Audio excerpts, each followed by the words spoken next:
राधे राधे दोस्तों, आज हम आपको सुनाएंगे बैकुंठ चतुर्दशी की कथाएं, जिनके बारे में मान्यता है कि इन्हें बैकुंठ चतुर्दशी के दिन पढ़ने और सुनने से 14,000 पाप कर्मों का दोष मिट जाता है। तो चलिए सुनते हैं तीनों कथाएं।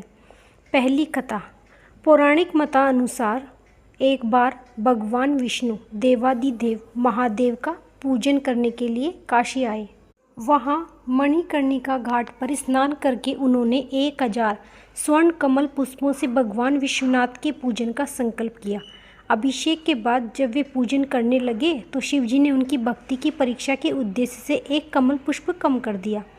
भगवान श्री हरि का पूजन की पूर्ति के लिए 1000 कमल पुष्प चढ़ाने थे कि एक पुष्प की कमी देखकर उन्होंने सोचा, मेरी आंखें भी तो कमल के समान ही हैं, मुझे कमल नयन और पुंडरीकाक्ष कहा जाता है। यह विचार कर भगवान विष्णु अपने कमल समान आँख चढ़ाने को प्रस्तुत हुए। विष्णु जी के इस अगाध भक्ति से प्रसन्न होकर देवादिदेव महादेव प्रकट होकर बोले कि हे विष्णु, तुम्हारे समान संसार में दूसरा कोई मेरा भक्त नहीं है।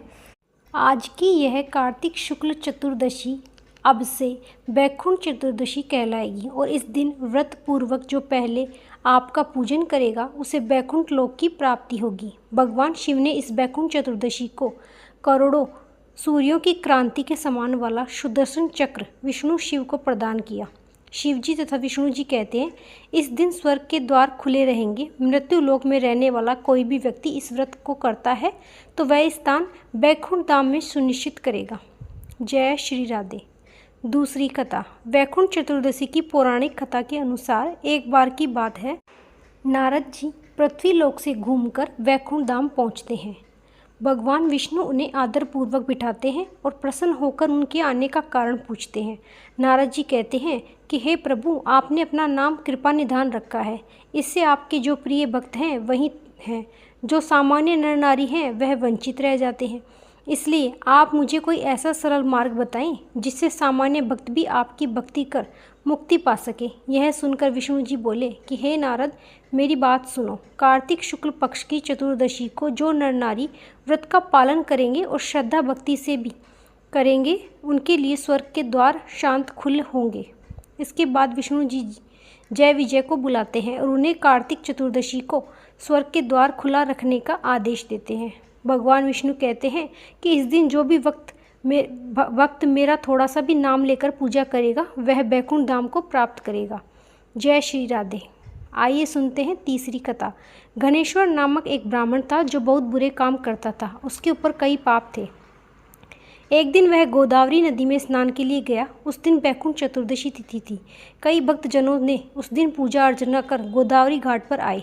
उस भीड़ में गणेश्वर भी उन सभी के साथ। इस प्रकार उन श्रद्धालुओं के स्पर्श के कारण गणेश्वर को भी पुण्य मिल गया। जब उसकी मृत्यु हुई तब उसे यमराज लोग लेकर गए और नर्क में बींच लिया। तब विष्णु जी ने कहा कि यह बहुत पापी भक्त है, पर इसने बैकुंठ चतुर्दशी के दिन गोदावरी में स्नान किया और श्रद्धालुओं के रुकने के कारण इसके सभी पाप नष्ट हो गए, इसलिए इसे बैकुंठ धाम मिलेगा। गणेश्वर बैकुंठ धाम की प्राप्ति हुई। जय श्री राधे राधे।